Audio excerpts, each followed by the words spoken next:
In this video, I want to talk about SEO for offline businesses. This is something super important for any business trying to compete in today's marketplace.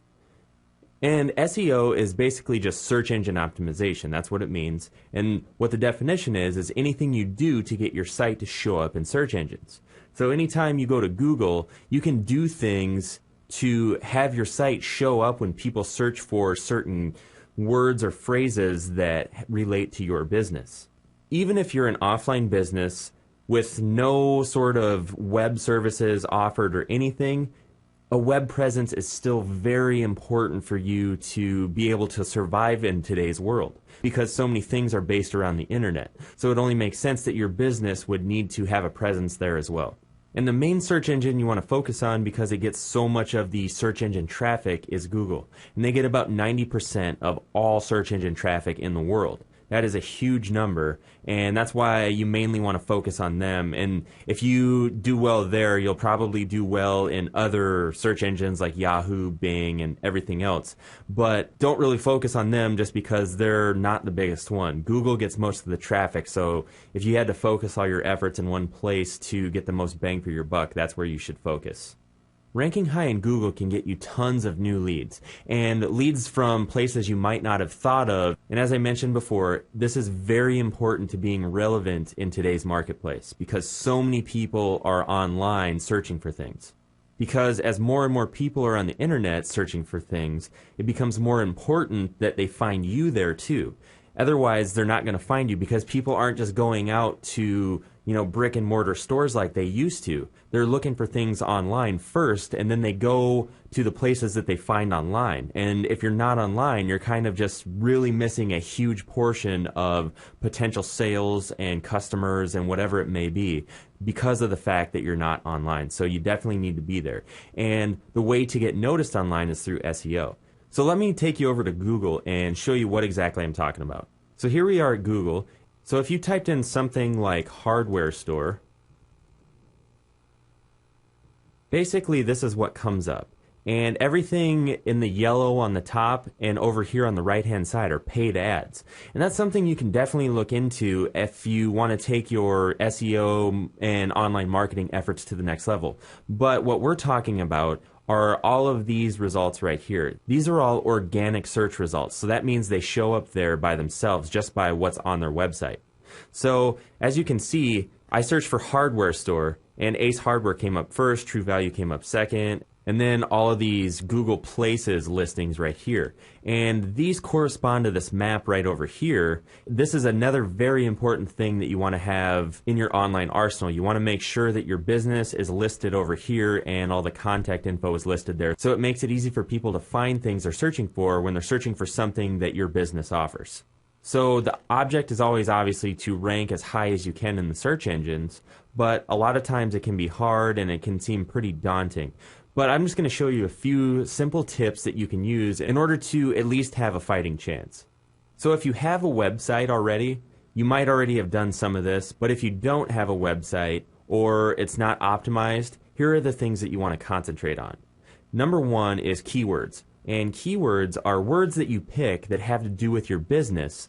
And when people search for these words, you want your website to come up. So basically, it could be, for instance, hardware store. You would want to use hardware store, home improvement, contractor.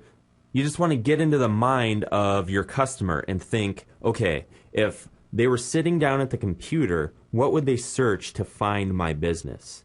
And then a lot of times you can come up with really good keywords that way.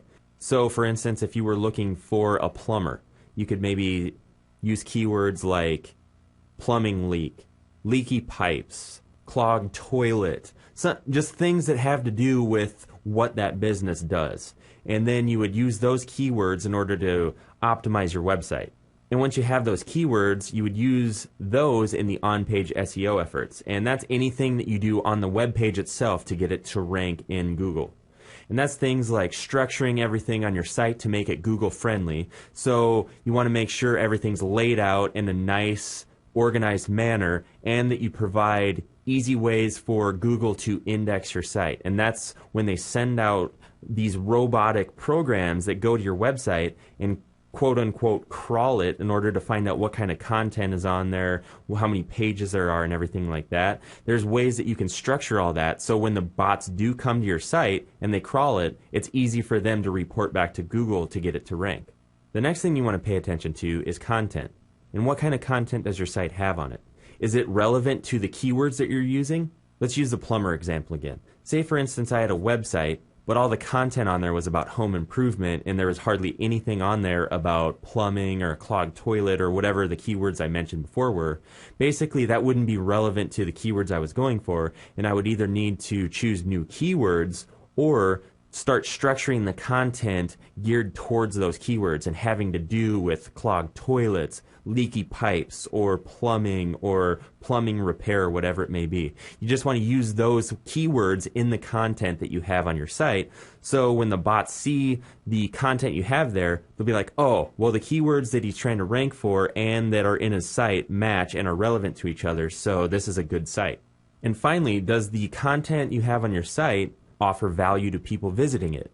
If it's just stuff that doesn't make sense and it's just stuff full of keywords, and if you read it out loud it doesn't make any sense, doesn't sound like somebody who spoke English wrote it or whatever, you get penalized for that. So you want to make sure that you have a lot of high quality content on your actual website.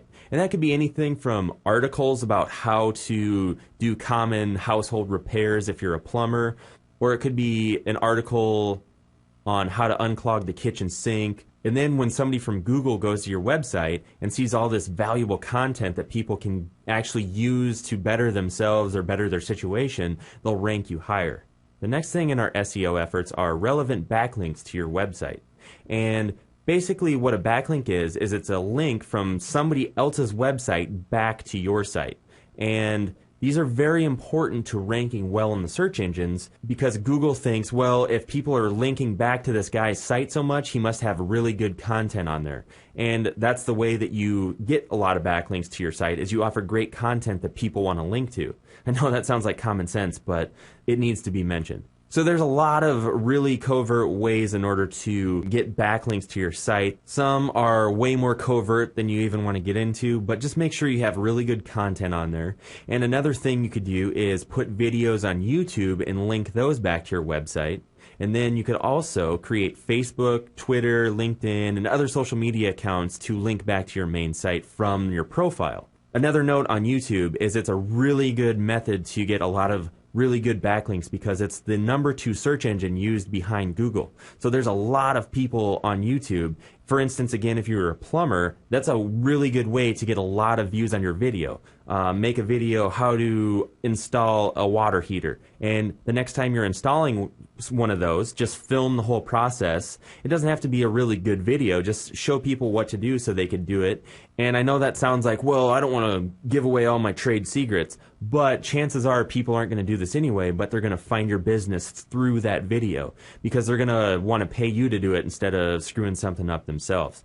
And the last thing I'm going to touch on again is Google Places. And again, this is a really good way to get traffic back to your website because, as I showed you on Google, it puts your business information on the interactive map that shows up in the search results, and it had all of those little spots right in the middle of the search results. So if somebody local is searching for a business similar to yours, they're going to see you come up on the Google Places map and in the Google Places listing, and they're going to click on your results because they know that you're local and they need somebody now. This is a very important part of SEO because it helps potential customers find your place of business, whether it be while they're sitting at home looking on the computer or on their mobile phone or whatever it may be while they're out on the go. Whether you're an online or offline business, SEO is very important to your overall strategy because as more and more people are using the internet to find information about what they need, the more important it becomes for you to rank higher so they can find your business.